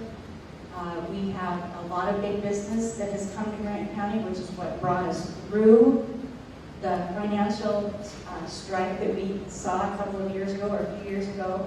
And Grant County has come out prosperous on the other side. And I'm going to continue working in that direction, fighting for you. This is not a 5-day-a-week, 40-hour-a-week job. This is actually a 80 or 90-hour-a-week job. It's a lifestyle. I don't know when I'm ever off. So those are the two things that I would do for you, and I will continue to do for you and make it priority. Thank you. For the Grant County Auditor position, the first question is for Michelle Jafeland. What specific steps will you take to make government more open and accessible to the public?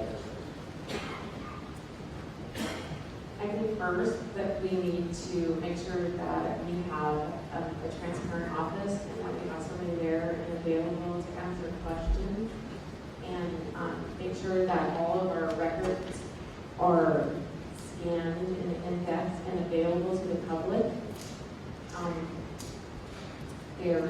We have an issue occasionally that we have a big line of people that are there to get their license renewed, and we have currently 2 people that can actually handle that, and one that runs back and forth to each side of our office downstairs that can help do that. But we need to make sure we have an additional employee trained to alleviate that line and basically provide any and all information that we can legally to the public.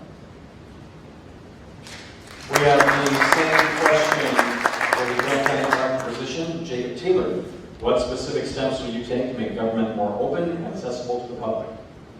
Yeah, thank you. I believe that as we move forward, that there needs to be more communication coming from the auditor's office. So if I don't get through everything, I have kind of covered this on my website. So if you get a chance, go to my website, Jacob Taylor for GCAuditor.com. I've kind of talked about transparency and how to make our office more accessible. One thing is, as we brought up, well, I got to be there, and I will be there for you. I will be there to answer questions. I always have an open door policy. If you go to the accounting department right now, you'll find that my department door is always open. You can come in and talk to me. That would be the same if I was auditor. One of the things I'd like to do is expand our use of social media. I'd like to put out stuff for elections. You know, you can come in. If you were to like our page, we would provide information on when the next, when you need to be registered by, that kind of stuff, when the next election is, the items that are on there, where you can go to get information. That's an issue right now. I think a lot of voters found that we no longer provide the voter pamphlet, so I think probably some of you might notice that. We need to be able to let you know where you can get that information. That information is available online. We need to get that type of stuff out there. I'd like to work with media to get special announcements out there so that you know that kind of stuff. You know where you can go get information on the ballots, where you can get information on voting.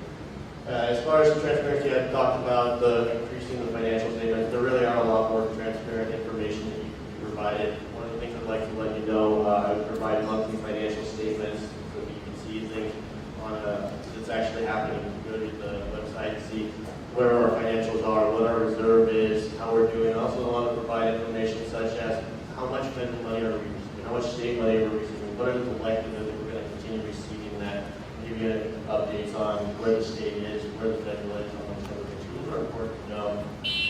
Thank you. We have another question for you, Mr. Taylor. What are the most important issues you address if elected? I will, transparency is one of them. We got to just talk about that. Increasing transparency. One thing, we talked about the financial statements a little bit ago, and I've mentioned that elections. I want to get better voter turnout. The things that I would do, work with the committees, the POCs, PCOs, to get out there and encourage voter turnout. We really need to do that. I want to get out there and educate the youth. I don't know about the youth now, but when I came out, I didn't really know a lot about government. I'd like to increase that, provide better government knowledge, starting with 7th, maybe 10th, 12th grade. Work with the department, or work with the Secretary of State. They provide a lot of great information on our website. They do a bunch of things. I'd like to work closely with them to provide more information.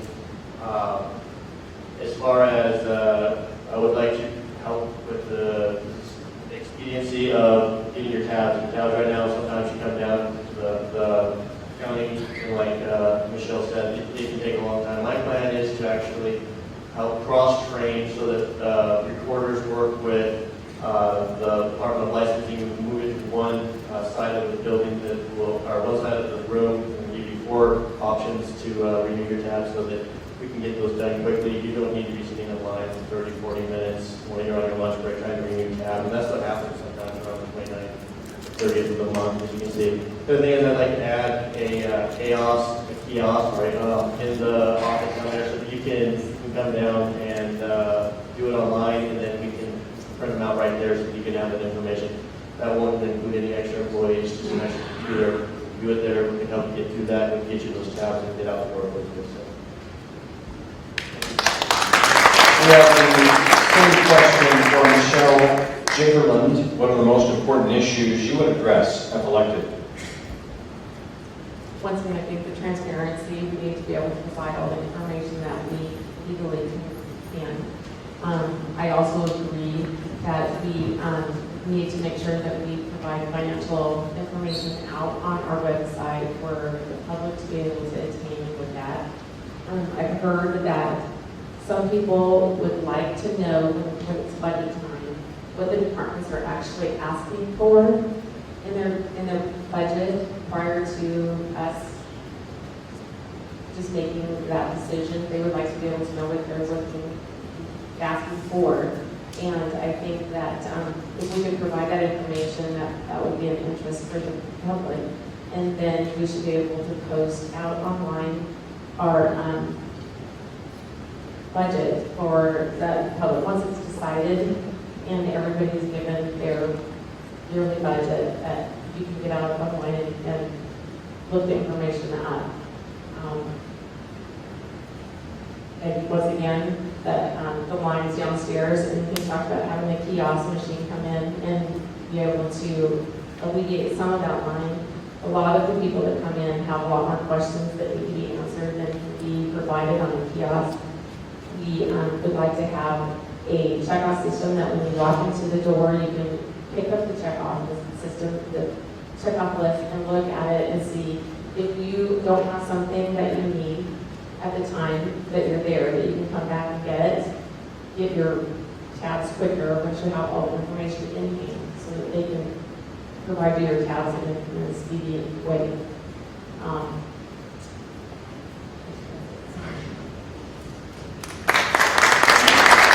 For the Grant County Treasurer position, Darryl Pheasant, how would you describe your management style? Well, that is a great question. Now, management comes down to me, a lot in results. It's a matter of making everyone understand that what exactly the goals that we're trying to reach in an efficient manner to better serve the public. It's a matter of having the staff that understands their goals to make sure that we provide the service to the public. We have to make decisions on where the priorities are because the job changes all through the year. You know, there's different things. April and October are our busiest months. We have a lot of people that come through. So we're prioritizing other duties to get them done before the big flux of people, the mail, the phone calls that come in. Right now it's starting already, and that's why experience in the position is very important to be part of the solution to move the people along to get the service that they deserve and get those taxes paid. So I say that management, we've done very well. We have a great office that it's a really tough office to provide services to. And so we keep working every day to improve it. That's always what we want. So we hope to serve you better every chance we get. Thank you. Stacy Cooper, how would you describe your management style? Well, first of all, I need to make an apology to my wife. I mentioned her earlier. My beautiful wife is here with me 19 years. She is so supportive, so I apologize to her. My management style is one of empowering others. I like to delegate authority to set different people to get different jobs done and allow them also to cross-train. So they don't always have to come to one person to get an approval on something. If you have people that are cross-trained, but also specialists in their own areas, it allows us to do, as Darryl said, a little bit of shifting when the priorities change throughout the year. The key, though, is to empower the employees to make decisions when that's necessary. And that will improve customer service and also office morale. I believe that this office needs a change of atmosphere. The atmosphere needs to be changed from one of, I'm a county employee and I've got a good job, to I'm here to serve the public and get them in and out of here as quick as possible, as efficiently as possible, and as happy as possible, which isn't always possible in the treasury office, but as happy as possible. The rest of my management style is this. I always assume the best about somebody until proven otherwise. So even if it's highly likely somebody has done something in an offensive manner, it's very, very important to always assume the best unless they out and out tell you otherwise, and give them credit for that best possible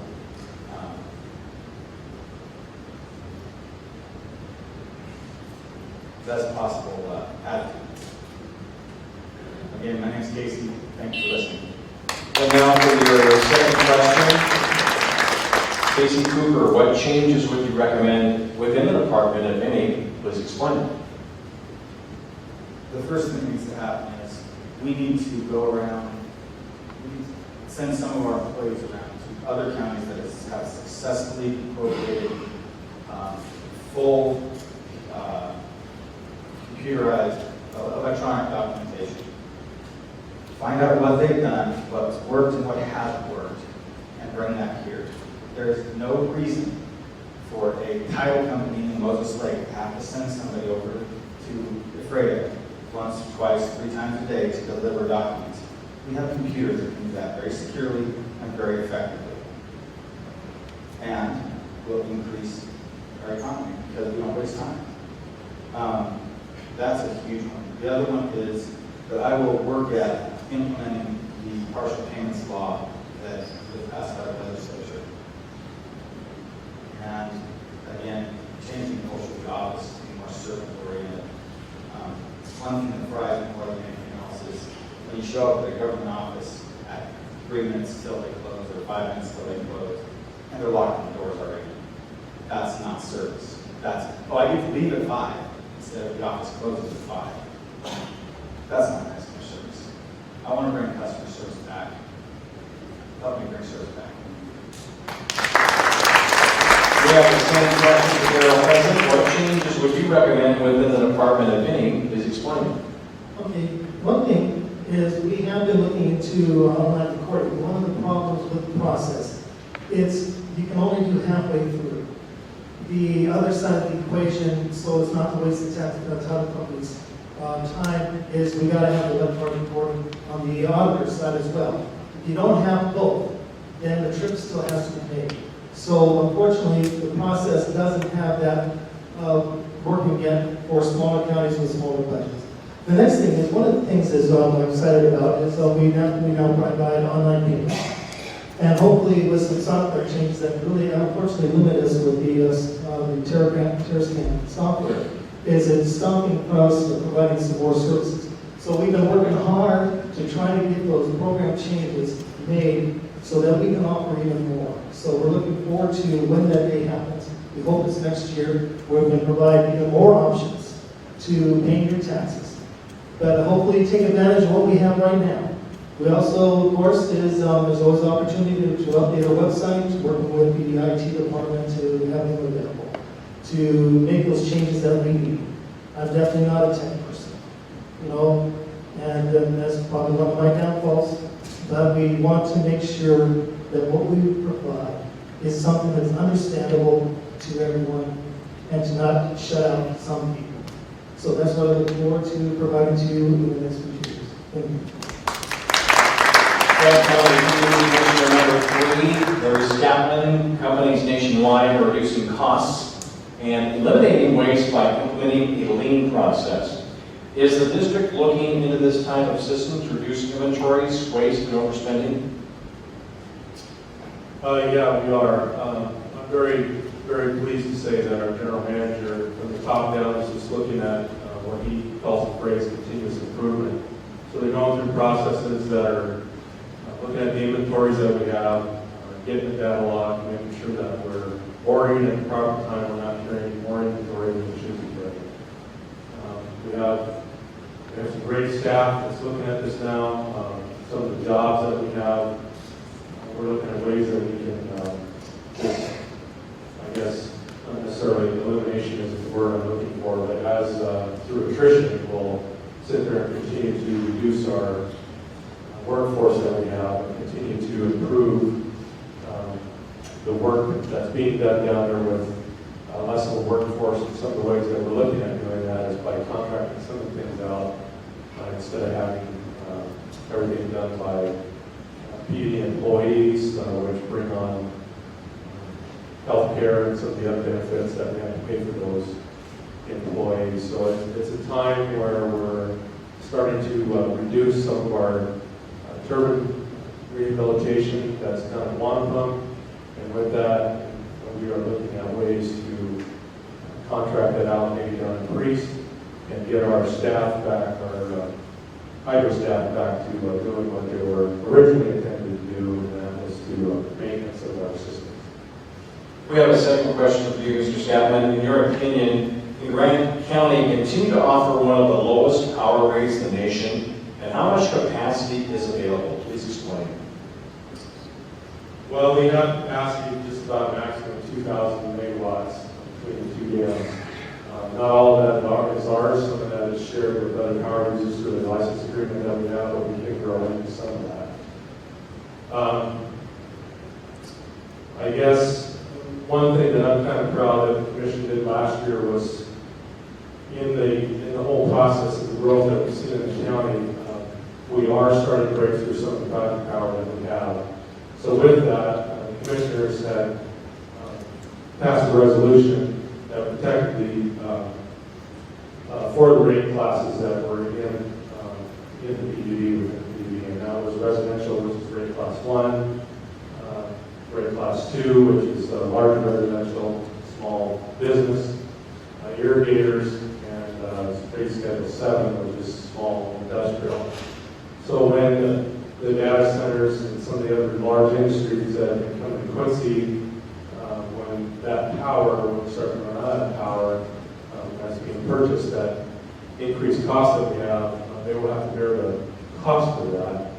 And our residential classes are kind of first in line. That was here originally when the dams were built, were protected. So I take a lot of pride in saying that we looked after you folks when we did that. One of the other things that we were looking at is the debt restructure, which came along and really helped us out tremendously to spread the debt load over the length of the license that we have in 2052. And because of that, we're able to keep small projected increases instead of the 6 or 8% that we were seeing, which hopefully will be at 2% or less for years to come. Thank you. B, Bob Byrne, companies nationwide are reducing costs and eliminating waste by implementing a lean process. Is the district looking into this type of system to reduce inventories, waste, and overspending? I think Larry addressed that pretty well. We are working on processes to be more lean and mean. As I mentioned, we have fewer employees today than we had 2 years ago. We're combining processes, and we're starting at the top down and re-examining who does what. And inventory-wise, yes, we've sold a lot of excess inventory. We didn't give it away, but we were able to recoup costs by selling it to other utilities. We've combined our work with utilities that have similar functions, Douglas and Chelan specifically, where we can share equipment. We don't have to duplicate a lot of this. So I believe we have done a good job of trying to find efficiencies wherever we can. And the work is never done. It's an ongoing process. We think we got it today and something pops up tomorrow. So we continue to look at this as we go. Thank you. We have the same question for Noah Senti, Grant County PUD Commissioner B. Companies nationwide are reducing costs and eliminating waste by implementing a lean process. Is the district looking into this type of system to reduce inventories, waste, and overspending? I think from the meetings that I've attended currently with PUD, I've seen that a lot of the savings that they're doing, in fact, I don't want to beat a dead horse, so a lot of it comes in, I see a lot of quality control that they're doing, and a lot of amount of accidents that they've had, the safety side of it. It looks like they're saving a lot of money there, a lot of less people are getting hurt, and saving a lot of taxpayer money, because it's not money that they have to spend on L&I or somebody that's out sick and can't be there to do their job. But otherwise, they'll answer it quite well. We have another question for you, Mr. Simke. In your opinion, can Grant County continue to offer one of the lowest power rates in the nation, and how much capacity is available? Please explain. So currently, as I said before, we're about 2,000 megawatts. So that capacity comes completely from the two main dams that we have. And as capacity reaches what it should be, right now, this last year, we had max capacity of 730 megawatts during the peak hours during the summer. And that will continue to go up. As it does go up, the share does need to be leveled out across the playing field. So larger businesses that are using a larger portion of that should hold more of the responsibility in covering those expenses. We have a question for Bob Thurman. In your opinion, can Grant County continue to offer one of the lowest power rates in the nation, and how much capacity is available? Please explain. We are right now very attractive. We're one of the lowest utility rates in the country, and we will continue to be one of the lowest power rates in the country. And as Mr. Scapman mentioned, we've passed resolutions actually starting years ago to assure that we have adequate power for a residential, smaller industry and are able to provide economic incentives for my children, you, your grandchildren. We have to be looking 30 or 40 years in the future, and we are doing it. And we will be among the lowest power providers in the country as long as I can imagine. There's so much changing in our industry with all the new things going on. But hydropower is right now hands down low cost, and we will have that capacity. We will preserve that capacity, and we will, as we mentioned, those bigger industries will have to go out to the market when that time comes. With that, I did get a chance earlier to thank the Seahawk fans who have come, and I know, and I want to thank you for your patience to be here tonight. We are a small part down here, but we are big in Grant County, and it's an important branch. So thank you. Ladies and gentlemen, if you are one of the audience members that had a question for one of the candidates, unfortunately, our forum is now going to be concluded because of our time allotment. I would like to thank not only our Moses Lake Chamber of Commerce, the Columbia Basin Herald, the Moses Lake Business Association, and KBSN KDRM Radio for being your sponsors tonight. Give your candidates a hand, ladies and gentlemen.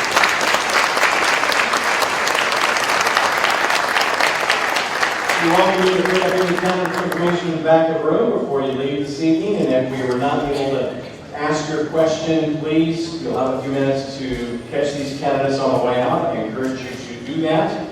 And thank you for your participation. Be sure to vote, encourage your friends and neighbors, family, and coworkers to vote.